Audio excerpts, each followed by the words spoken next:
Hello படீஸ்! இந்த ரமதான் சீசனுக்கு நோம்பு கஞ்சி செய்யணும்னா எப்படி? இது செய்கிறது ரொம்ப ரொம்ப ஈஸிங்க. வாங்க எப்படி செய்கிறதுன்னு பார்க்கலாமா? Welcome to great Kirikalan magic show.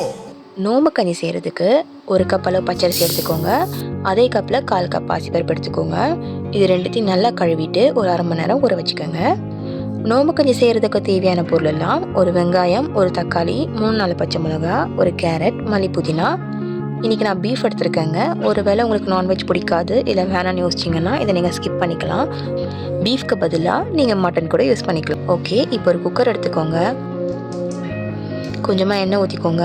எண்ணெய் நல்லா காஞ்சதுக்கப்புறம் எல்லா ஸ்பைசஸையும் ஆட் பண்ணுங்கள். கூடவே 1 ஸ்பூன் வெந்தயம், 1 ஸ்பூன் சீரகத்தை சேர்த்து தாளிச்சிக்கோங்க. இப்போ நம்ம நறுக்கி வச்சுருக்க வெங்காயத்தை அதில் சேர்த்து வதக்கிக்கலாம். வெங்காயம் அதில் வதனதுக்கப்புறமா 1 ஸ்பூன் இஞ்சி பூண்டு பேஸ்ட் சேர்த்து அதை நல்லா வதக்கிக்கலாம். இப்போ நம்ம எடுத்து வச்சுருக்கிற பச்சை மிளகா, தக்காளி அதில் சேர்த்துக்கலாம். தக்காளி வதனதுக்கப்புறம் நம்ம எடுத்து வச்சுருக்கிற மல்லி, புதினா, கேரட், பீஃப் அதையும் சேர்த்து ஒரு 1 நிமிஷத்துக்கு வதக்கிக்கலாம்.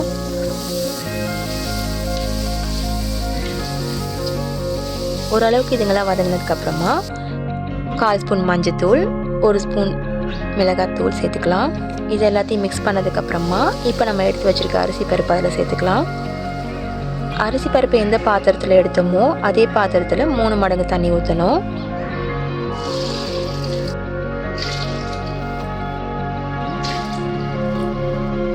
தண்ணி ஊற்றினதுக்கப்புறமா தேவையான அளவு உப்பு, கொஞ்சம் கரம் மசாலாவையும் சேர்த்துக்கோங்க.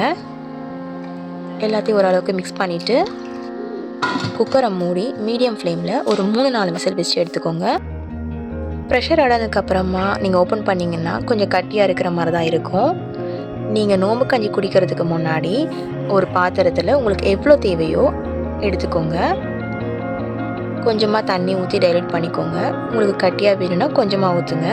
ரொம்ப தண்ணியாக தான் பிடிக்கும் அப்படின்னா உங்களுக்கு தேவையான அளவு தண்ணி ஊற்றி டைல்யூட் பண்ணிக்கோங்க. கொஞ்சம் ஒரு கொதி வர வரைக்கும் வெயிட் பண்ணுங்கள். ஒரு கொதி வந்ததுக்கப்புறமா ஒரு 1/4 கப் அளவு தேங்காய் பால் அதில் ஊற்றிக்கோங்க. அதை நல்லா மிக்ஸ் பண்ணிவிட்டு ஒரு கொதி வர வரைக்கும் வெயிட் பண்ணிங்கன்னா அருமையான நோம்பு கஞ்சி ரெடி. இதை ஒரு பவுலில் சர்வ் பண்ணி கண்டிப்பாக ட்ரை பண்ணி பாருங்கள். ரொம்பவே அருமையாக இருக்கும். சீக்கிரமாக ட்ரை பண்ணுங்கள். பாய்.